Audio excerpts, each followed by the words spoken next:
This is a Louie Tee Network exclusive. Let's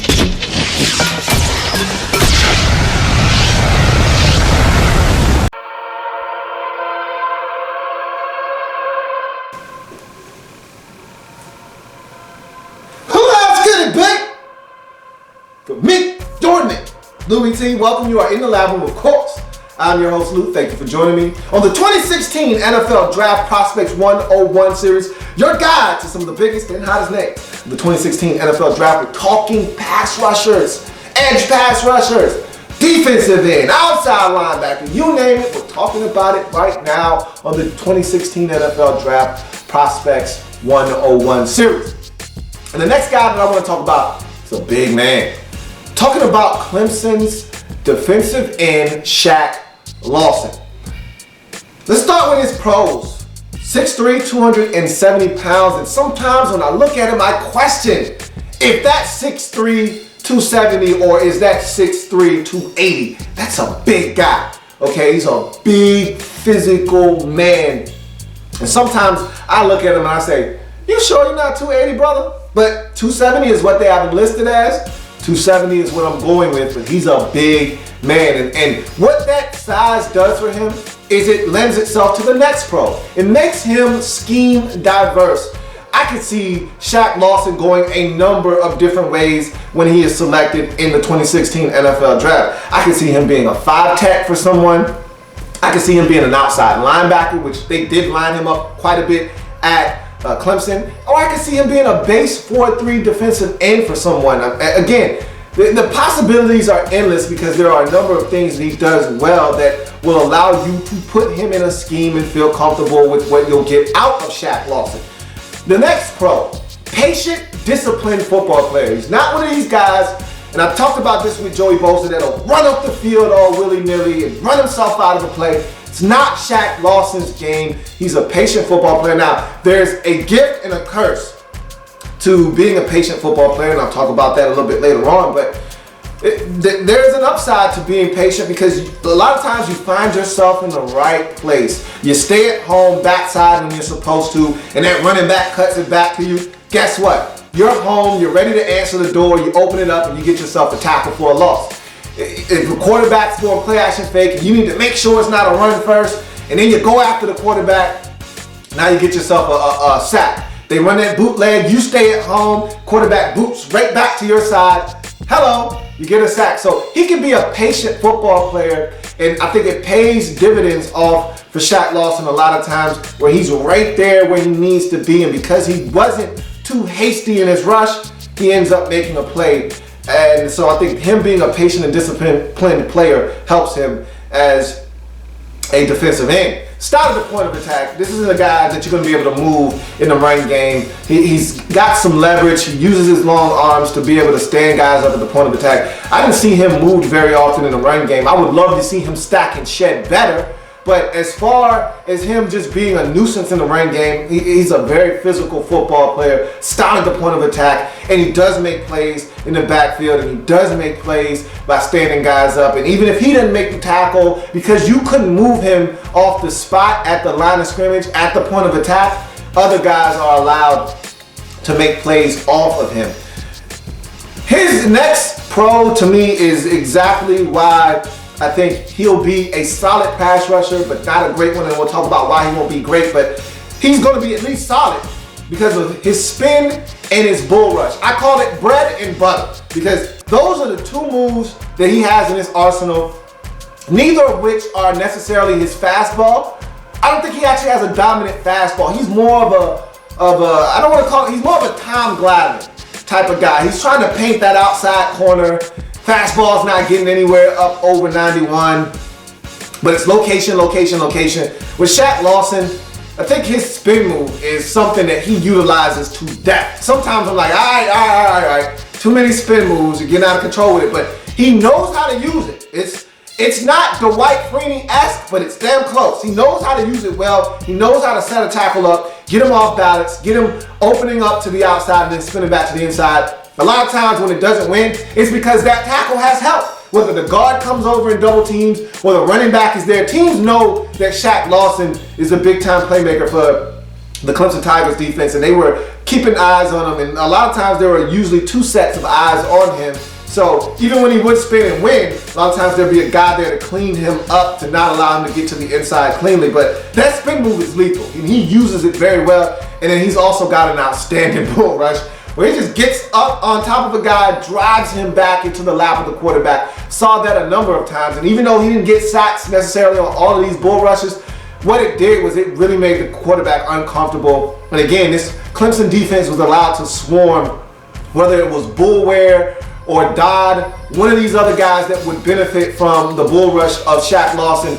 He did some really big things with that bull rush and the spin move. So I think those are two moves that are going to translate to the next level and help Shaq Lawson get to the quarterback. Toughness. He's a guy that got injured in the playoff game versus Oklahoma.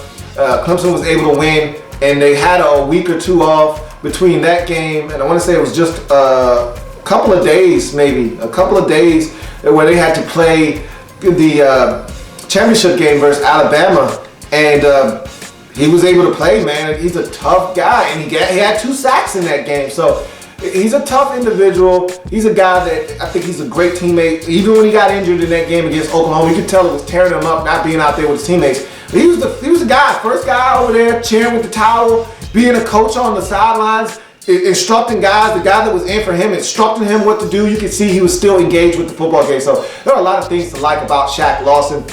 Relentless pass rusher. The thing, and let's go ahead and lump these last 2 pros together. Relentless pass rusher, good secondary rusher. So a lot of times when you're not as explosive as the elite pass rushers, you're not going to win with the first move. So if you run up the field and you were trying to win with speed and it just isn't happening on this particular play, some guys give up. And we'll talk about a guy later on in the process that if it doesn't work the first time, it just doesn't work. With Shaq Lawson, that's not the case. If he doesn't win with his first move, okay, we'll take this spin move then.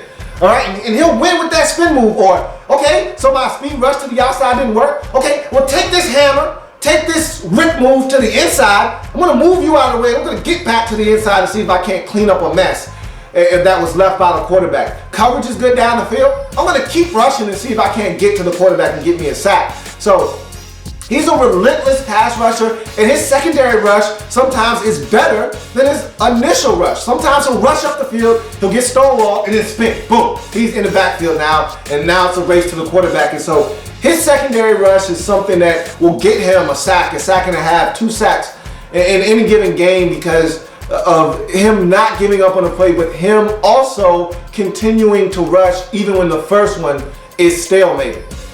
You go to his sacks, 20 of them in his career, 12 and a half in 15, so a bulk of his production came in his final season at Clemson. Keep in mind, he played behind Malachi Goodman, he played around behind Vic Beasley, so he had to wait his time. And it's good to see a guy get his opportunity and make the most of it as he did in 2015 with 12 and a half sacks. You go from there to his cons.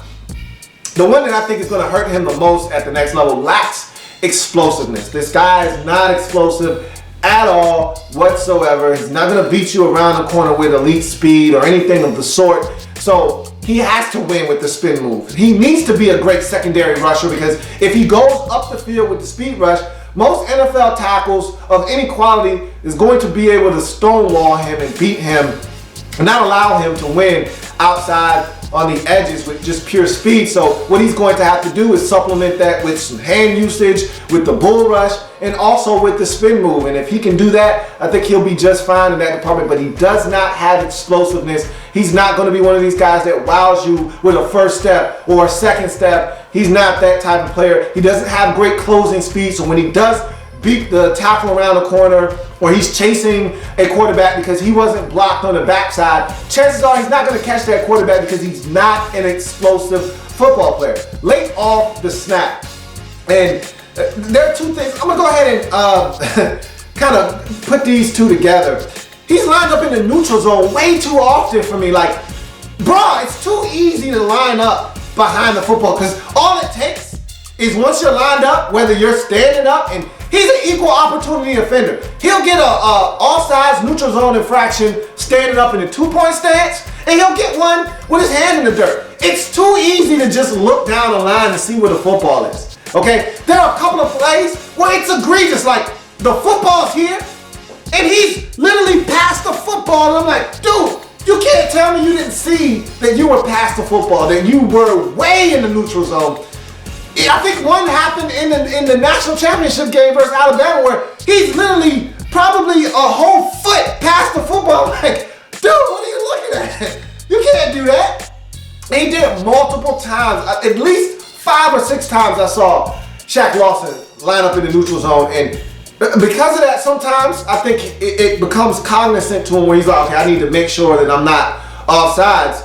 And then they'll snap the ball and he gets a late jump off the ball. So for a guy that's not explosive, you need to get that jump off the snap, bro. So I would love to see him time up the snap, maybe learn some cadences of some quarterbacks and try to time up. I'd much rather him, and I don't want penalties, period, but I'd much rather you get an offsides penalty because you were trying to jump the snap count versus lining up offsides in the neutral zone. I can't stomach that very much. Doesn't rush with a plan. He's not a guy that I feel like pre-snap says, all right, I'm gonna go ahead and I'm gonna set him up here. I'm gonna go outside this time, and the next time I'm gonna come with a spin move. I think he just like rushes up the field. Okay, that didn't work. Well, let me try to spin it. You know, I don't think he necessarily sets guys up. And for someone who doesn't have explosiveness, you need to be setting guys up. You need to be savvy. You need to be smart as a rusher. You need to use all the tools and tricks you got in your bag, but you need to have a plan most importantly. And I don't think he has that from snap to snap. I'd love to see him develop some type of plan. All right, I'm going outside, I'm going inside, I'm going outside twice in a row hard, attacking that outside shoulder, and then I'm gonna spin after that. I'd love to see him come up with a game plan because I think he's got enough tools in the bag, enough tricks to where he can get pressure even without the explosiveness. But I'd love to see him be smarter about it and put together a plan of action in order to get to the quarterback. He doesn't bend the corner. He can't bend the corner. It's just not a part of his game. And the elite pass rushers in the league are able to dip and beat the corner and beat the tackle around the corner. That's not something that you're going to get from Shaq Lawson. So again, lack of explosion, not able to bend the corner. There are a number of things that are going to limit him and prohibit him from probably being an elite rusher at the next level. But there are some things that he definitely brings to the table that you just can't find in most areas with football players. So I still think there are a lot of things that Shaq Lawson brings to the table, but he's lacking some of the qualities you need in order to be an elite rusher. I think to me, his best 2 positions at the next level all come from a 3-4 defense. I think his best position is going to be a 5 technique for someone, and I think he can put on another 10 pounds and get up there and be a 5 tech in a 3-4 defense, or he could be an outside linebacker, much like a Joey Bosa, and they're right around the same size in terms of weight, where you can just put him on the outside and say, hey, look, set the edge in the run game for me. You know, get occasional pressure, but your job is to be that strong side backer that is able to set the edge in the run game, blow up some plays, get some tackles for loss, do that, and be one of the best at that. And if you get pressure on the quarterback, great. I could also see him being, you know, a 4-3 defensive end, setting the edge in the run game, getting occasional pressure there. So we'll see what happens with Shaq Lawson. He's a talent for sure, but he lacks some of the qualities that you need from an elite pass rusher. But that's Shaq Lawson and his draft prospects 101 breakdown. If it happens in the National Football League, whether big or small, we cover it all here in the lab. Come back and join me as I continue to break down anything. And now, big thing in the National Football League. More edge rushers. What more can I say? There's plenty more where that came from. While you're here, subscribe to the channel. If you want more Louie Tee, be sure to follow me on Twitter at InTheLabRoom, or you can like the Facebook page at In The Lab Room. That's In The Lab Room on Facebook and at In The Lab Room on Twitter. Don't forget, subscribe to the channel if you haven't already done so.